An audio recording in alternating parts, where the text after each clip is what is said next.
Now, we're going to visit our good friend Cam Inman of the Bay Area News Group. All guests appear on the Bud Light guest line. Bud Light, easy to drink, easy to enjoy. Cam, how's your championship week going, my friend? Well, it's pretty good. I just got to Levi Stadium, and the grass is still on the field. The Niners aren't playing any more games here, but they're still playing a game on Sunday in Philly, so they got that going for them. What's the future of Levi Stadium and that field? Because I know they just replaced the turf about a month ago. Do they got monster trucks coming? Is there soccer? Do you know what's up next for Levi's? I believe Taylor Swift is coming for training camp. I think there's a couple other concerts. This place, it was funny because I was walking through the corridors here and a guy was wrapping up some of the sodas that weren't bought from the last game. I said, are those going away for a long winter's nap? And then I go, actually, no, because they have a lot of events here. That's why this is kind of a cash cow for the York family. And they're able to afford all these expensive players that got them to the stone's throw of a Super Bowl again. Cam, thanks so much for hopping on. Let's chat about Charles Omenihu, who was arrested for a misdemeanor domestic violence. Is there any indication how the Niners are going to proceed with this outside of their fact-finding mission? Well, that's what we're going to find out here in the next probably hour and a half or so once Kyle Shanahan addresses it for the first time. And, when I found out yesterday morning, as we were working on that story that Omenihu had been arrested Monday night on a misdemeanor domestic violence charge, obviously it's a really delicate situation, an understandably touchy subject that, the Niners have had to navigate in the past. We don't know the details of it. We don't know what Charles, what he has to say on the matter. So hopefully we get a chance to talk to him today too. But if you're Kyle Shanahan, what do you want him to say? What can he say in this situation? And, compounding it is Charles got hurt in the first quarter of the game Sunday against Dallas. He hurt his oblique. And so he probably would have been limited in practice this week. So, if they want to say his status is to be determined, that could be the case, on multiple fronts, whether it's from a discipline standpoint or whether it's from a physical standpoint of his own body, which, by having to go to jail and get bailed out, that took time away from his recovery. And obviously I don't want to minimize the alleged victim in this either. So, it's not a great look. It's a really bad situation for what should be the biggest week of everybody's lives here at Levi Stadium. Does the fact that it was a misdemeanor charge as opposed to a felony charge change the way that the team will and should go about disciplining Charles Omenihu?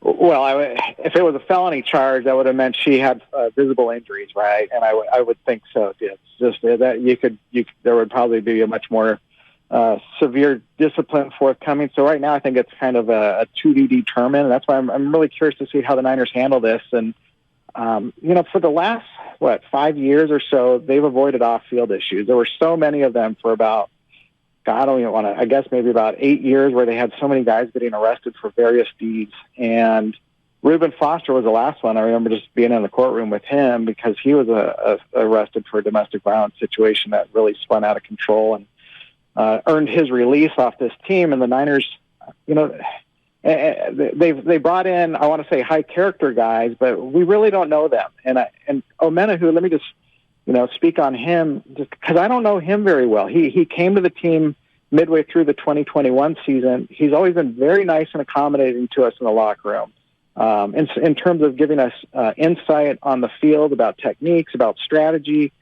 He can be a good quote, and he's the kind of guy who would end an interview just, respectfully say, I appreciate you. Not that he was kissing up to us, but it was very sincere that he knew that the NFL was a privilege to play in, that he didn't take it for granted. And so I'm sure this has shaken him to his core because, he's entering a contract year, or this is his contract year. He's got to hit free agency in 2 months. And he was hoping to cash in on a great year. He's very versatile. He had 4.5 sacks in the regular season, but he had the 2 sacks against Seattle in the playoff opener. So it's a strange situation, I guess. If the 49ers do decide to sit him out of the NFC Championship game, is it as easy as just dropping Drake Jackson into his spot, or does somebody else have to step up? I think the nice thing about the Niners defensive front is that they have such a great rotation, right? And it's not incumbent on one guy other than Nick Bosa to dominate. They can shuffle so many different guys through there. Drake Jackson's a different player than Omenihu, because Omenihu showed versatility this year where he would come in and he could play defensive end in place of Samson Ebukam, maybe in place of Bosa, rarely. But then on third downs, Omenihu would line up over the guard on the interior, kind of the Arden Key role from last season that worked out so well, where the Niners have, 3 or 4 really good pass rushers across the board rather than, a beefy interior guy that's clogging up holes and letting Fred Warner come in. And Drake Jackson's not that guy. He's more the outside rusher who's got incredible athleticism and length, and he's been a healthy scratch for the last 5 games.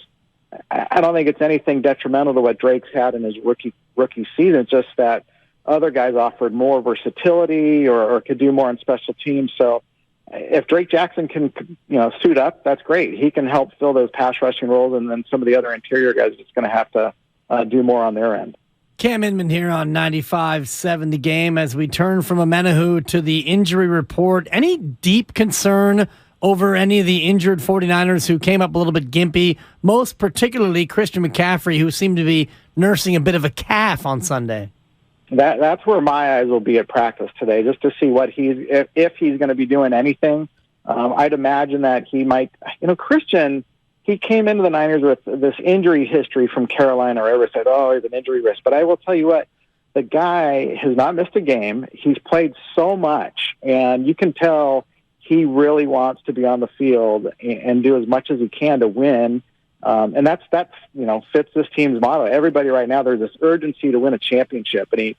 So how do they manage him on the field? I'm guessing that they'll take it easy with him during practice, let him test out his calf maybe, see how he does in some individual conditioning.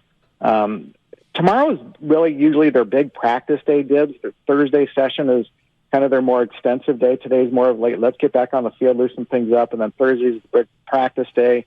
Friday they can work on some red zone and game plan specific stuff, and then they fly out Friday afternoon to Philly.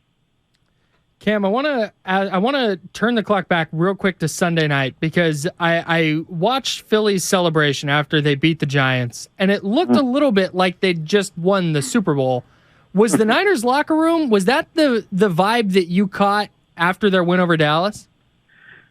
I think it may have been a couple of years ago when they've kind of reached that, we're in the NFC Championship game. Right now, I think everybody on this team knows there's unfinished business, not just from last year, but even from the 2019 Super Bowl year. So it's this was great and all, but a lot of people thought it was a great win Sunday. I didn't think it was a great win. I thought it was a warranted win. I thought they were a way better team than the Cowboys. I don't think they played great on any aspect of their team.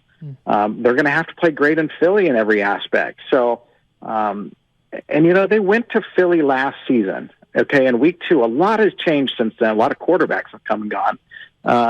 But they led 17-3 in that game. It was Nick Sirianni's first home game as the Eagles coach. Jalen Hurts was doing pretty well, but he didn't wow me a lot. I mean, he kind of engineered this last gasp touchdown drive that made the score respectable. But the Niners did a really good job that game. But Brandon Graham, the Eagles defensive lineman, he got hurt in that game. And now he's back from that Achilles, and he's one of those guys that really appreciates and can celebrate like they did, Saturday by making it to that stage, because that's what they're supposed to do. Obviously, it's something that Green Bay failed to do last year as the number 1 seed when they lost to the Niners. Cam, one more before we let you go. In 5 different 49ers members of the organization, finalists for NFL honors, Brock Purdy, Nick Bosa, Kyle Shanahan, D'Amico Ryans, and Christian McCaffrey in their various categories. Who's the most likely to win their award? Come on, you know the answer to that. Who's the second most likely to win their award behind Nick Bosa, Cam?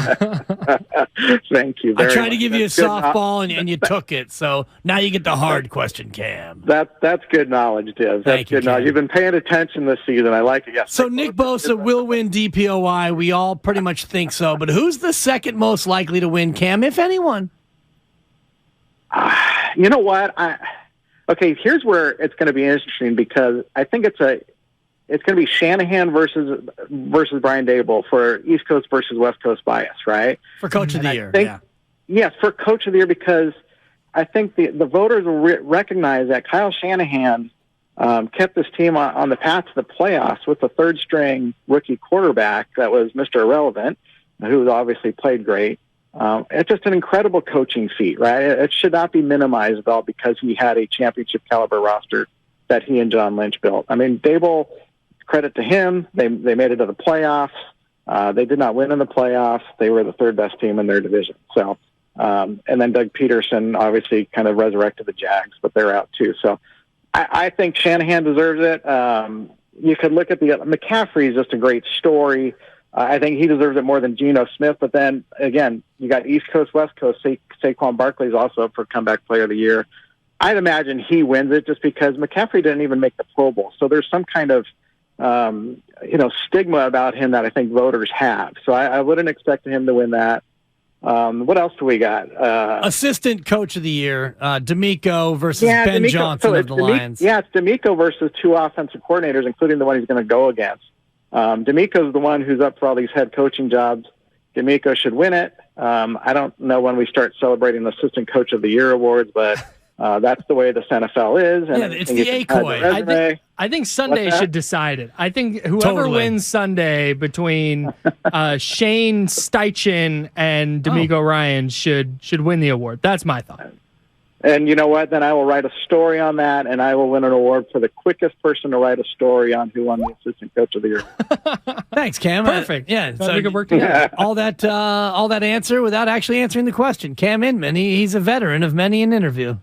Sports Talk Radio at its finest. You're the best, Cam. Thank you so much. Fly safe to Philadelphia, and we look forward to talking to you next week.